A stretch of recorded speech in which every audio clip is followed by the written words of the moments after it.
Hi, this is Grandma's How To's again.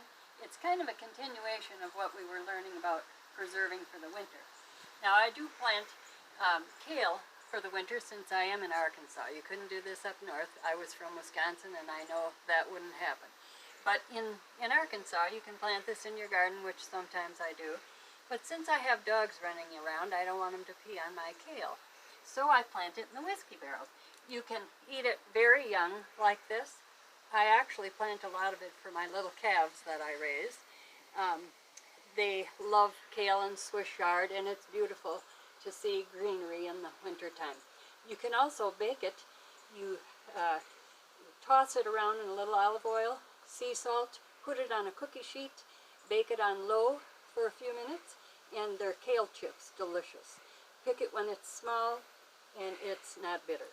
Okay, we're going to move over by the jalapenos.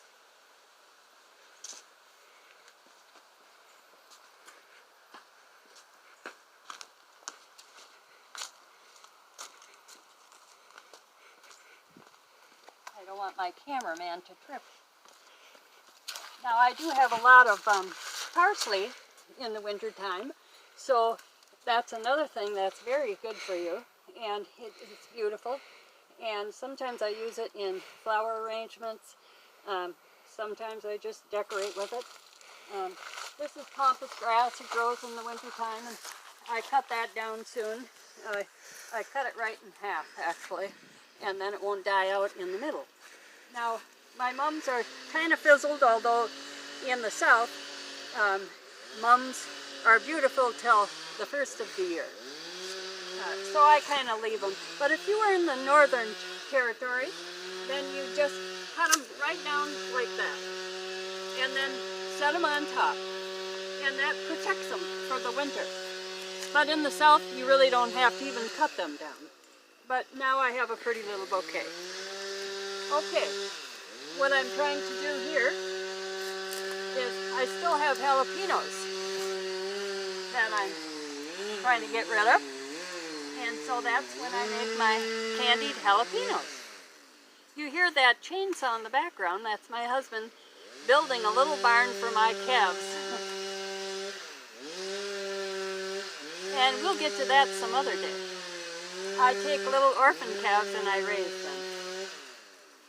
So see, that's a good size for jalapenos. You can cut them in half, take the seeds out, stuff them with cream cheese, wrap them in bacon, and bake them. Delicious. Or you can pickle them, like I do, and that way you have jalapenos all winter. Okay, I guess, see, I even still have some kind of scarce-looking tomatoes here, but they'll be all right. And now usually I plant Swiss chard in here, and then it's beautiful all winter. These are periwinkles, a little flower that grows very well in the south. And these are the seed pods. See how they turn brown sometimes. When they're brown, that means they're ready. Pick them off, and you can start new plants in the summer. Next summer, you just dry them. Don't put them in a baggie so they get moist. They need to dry. Okay, that's enough for that. Oh, let's see. Here's my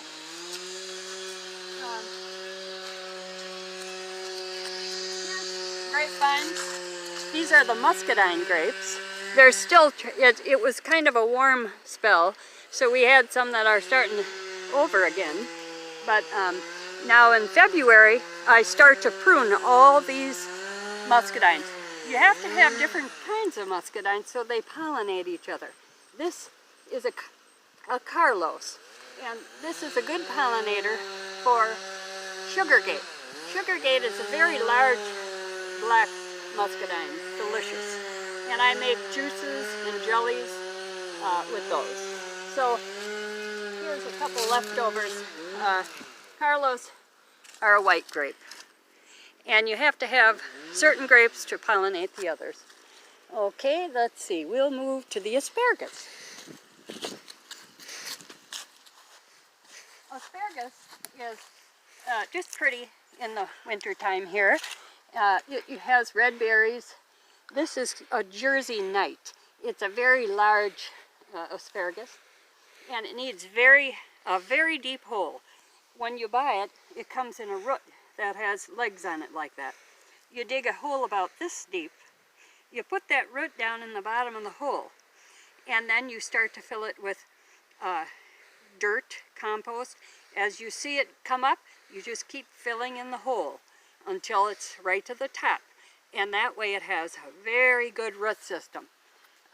So in the spring, now this winter I'll cut this down when I get tired of looking at it.